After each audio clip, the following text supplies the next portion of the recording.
President and Director of Coffee and Roasting Operations at Desert Oasis Coffee Roasters. We're pleased to be joined by Nathan Hamood. Nathan, thank you for being with us today. Absolutely. Appreciate having you on. How are you? How's your team at Desert Oasis Coffee Roasters? We're hanging in there. Obviously, it's very unprecedented times, but our focus largely has really just been to try and stay as adaptive and agile as we possibly can to really kind of make sure that we're following every regulation and guideline as carefully as possible. And at the start of the shutdowns, we had a lot of new news coming out, every couple days even, right? So just kind of trying to keep ourselves educated on everything that was happening to make sure that we were doing the best for our staff and our customers and trying to just sort of stay adaptive.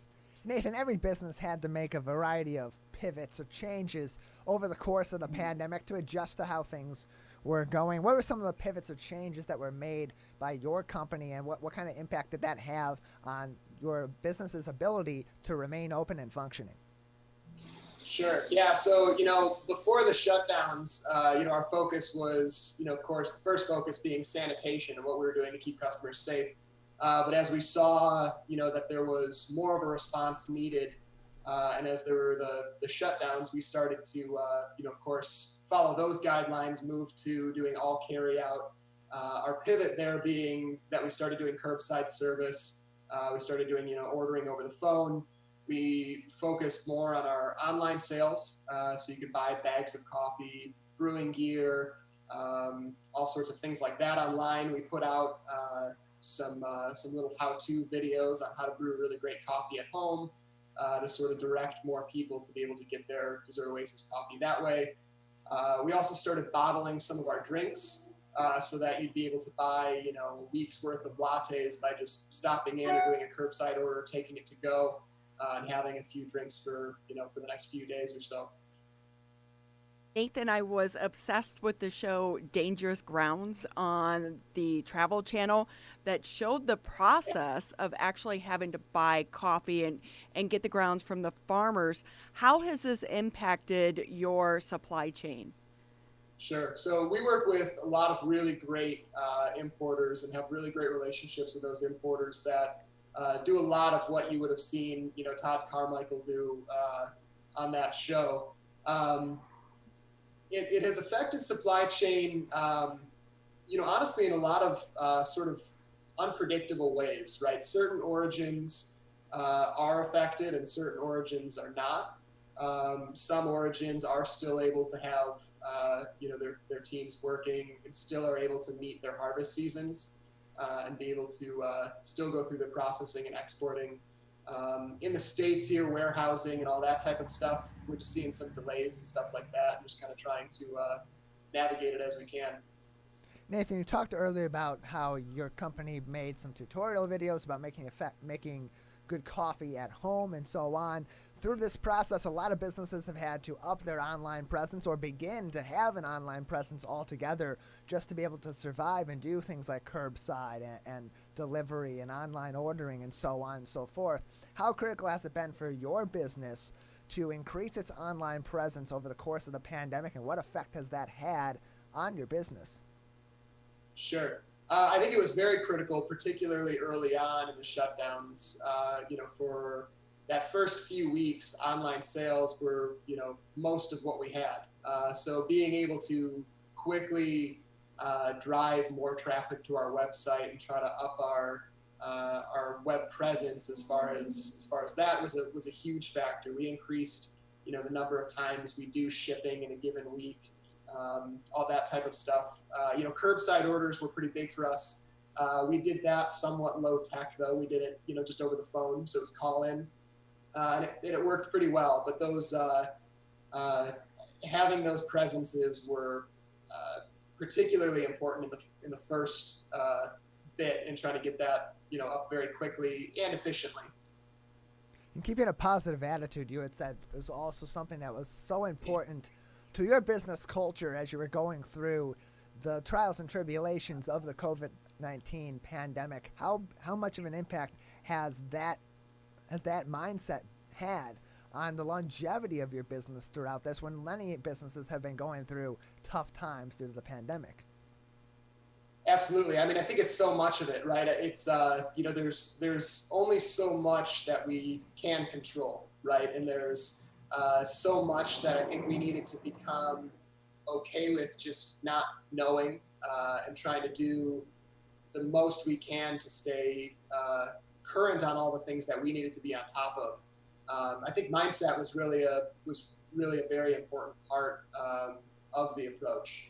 I don't believe that our response in any way was tone deaf. It's certainly not that we weren't aware of the issues that we were going to be experiencing and that were happening, but it was about trying to figure out how we make it happen, how we do it. So one of the things that I would imagine that would impact this even more greatly for you and your family is that this is a family business. Was there an additional stress on all of you financially to try to recover from this? What did you learn going forward? Sure. Yeah. I mean, there was certainly, financial stress and burden and fear in general, right, as what things were going to look like. Of course, some of the first things we did were just kind of start figuring out what our cash flow needed to look like as a company. And then on personal fronts, we just sort of needed to do whatever we could to make that happen, right?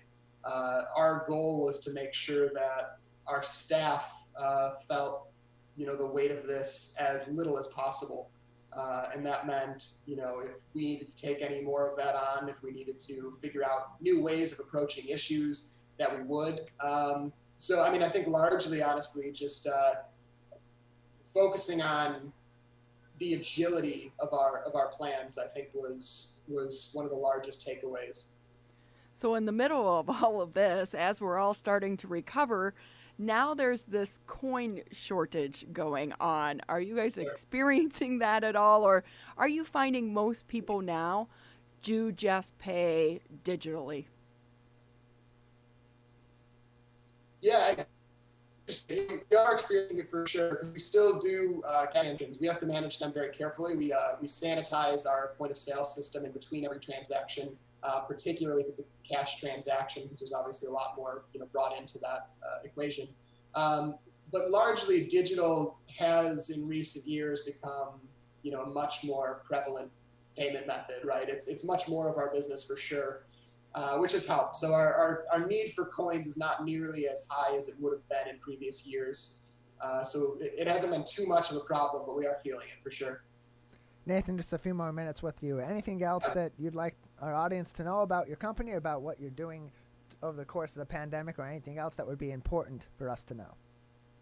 Absolutely. I mean, I hope, we can do our best to really safely, do what we do. And I hope, we can instill some confidence in the consumer that we are doing everything we can on our end to make sure that it's a safe experience, so that people can still be able to get their coffee and have that sort of moment of normalcy in their day, while still adhering very strictly to social distancing guidelines, and working to stop the spread of the virus.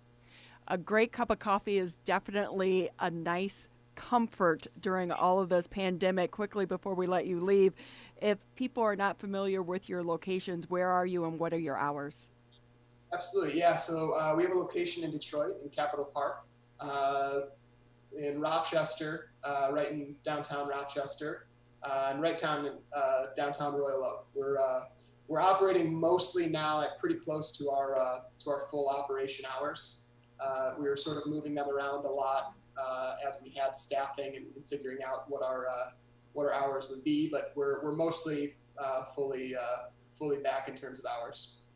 Nathan Hamood with us, the President and Director of Coffee and Roasting Operations at Dessert Oasis Coffee Roasters. Thank you very much for being with us today.